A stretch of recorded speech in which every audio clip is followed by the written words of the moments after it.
Okay, here we are again. Clayton Squire, St. Lucia's High School, U.S. history teacher. This is the last benchmark that we're going to talk about, and this is a really important benchmark, probably one of the most important benchmarks and one of the most difficult ones to kind of wrap your head around. A lot of times students have trouble with this because they forget what the Treaty of Versailles is. It's not something that sticks in your mind. Um, People also get confused about the League of Nations. It's kind of tricky. So let's take a look at it.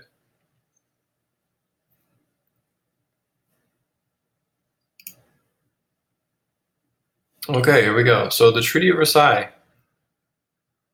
Essentially, after the Central Powers lost in World War One, Germany was slapped with severe treaties which limited its power as a nation. And just some historical background. Let's just point to some stuff real quick. As you can see, there's an arrow pointing here.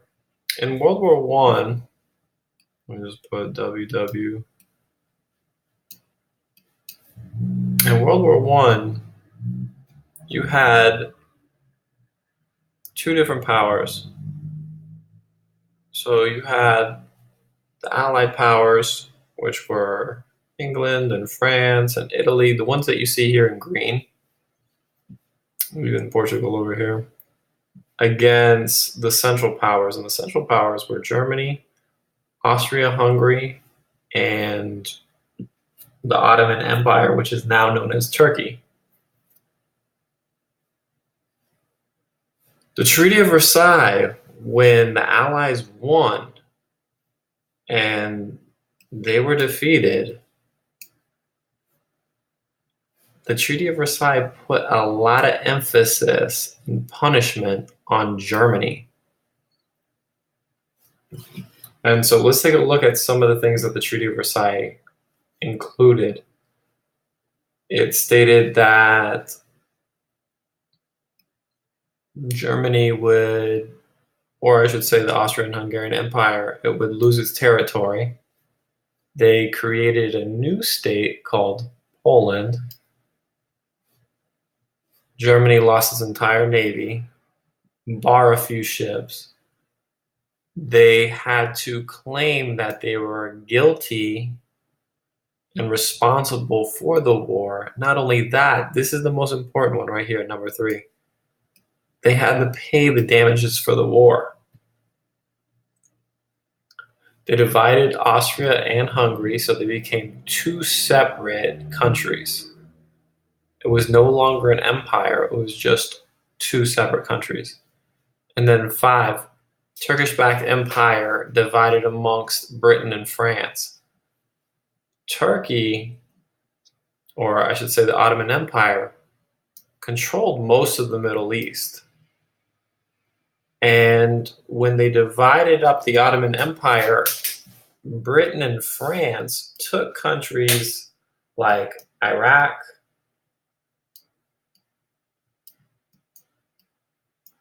Iran. You hear about them in the news now a lot, right? France took Syria.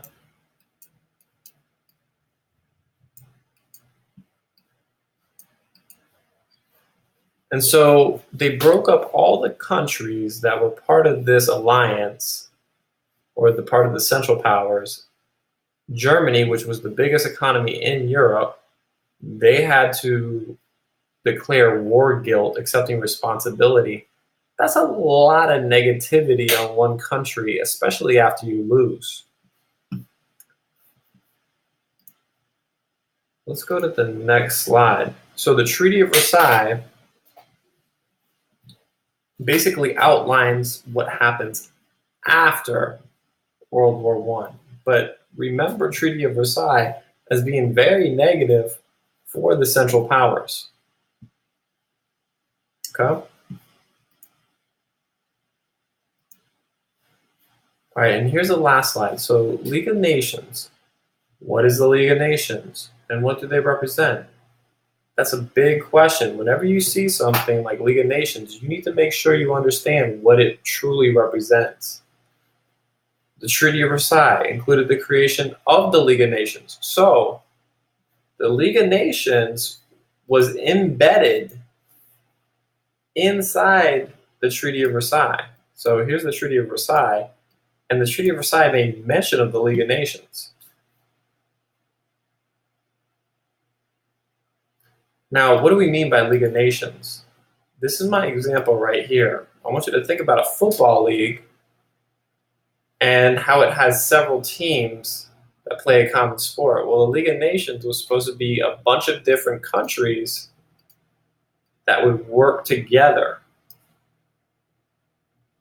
to prevent something like World War I from even happening again.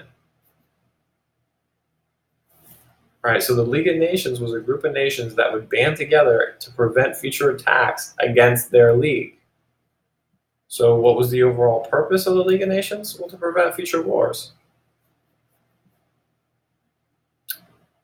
Here's another very important thing about the League of Nations. Right here, Article 10. Remember Article 10? Stated that the League members would repel all aggression when called upon by the League. Now, America hated this. They didn't really like this. People in Congress didn't like this part. Article 10 stated that all League members would repel all aggression when called upon by the League. Because who's in control of the League? Whoever's in control of the League then controls all the other nations, including the United States. That's not good. That means that we don't have the ability to say no. They command us to do something, so then we have to follow. So we didn't really want that. The US wanted to mind its own business, and it wanted its own sovereignty. Important word. Sovereignty means independence. So if you're writing notes along with this, that'd be great. Make sure that you know that sovereignty means independence. All right, so after World War I, many Americans felt that the war was a total waste of men and money. People in America didn't like the war. They didn't think it was worth it. And they did not want a group of countries ordering the US to war without a just cause. I mean, what if there was no reason for the war, but they pulled the United States into it and we lost? That's something to consider. And then here's another example. So imagine your 8-year-old brother picks a fight with a UFC fighter, and since you made an agreement or a pact with your little brother, are you going to defend him? That's a hard question. So if your 8-year-old brother threw a booger on some UFC fighter and called him a little baby girl, what would you do? If you're in this league, you have to back him up now. But if you're independent, you can let him settle the beef with the UFC fighter without getting involved. That's my example. All right, I hope you liked the video. Rewind it at any time. Take a look at it, because this is a very tricky benchmark that gets a lot of kids on the EOC. And I hope you enjoyed it. All right, take care.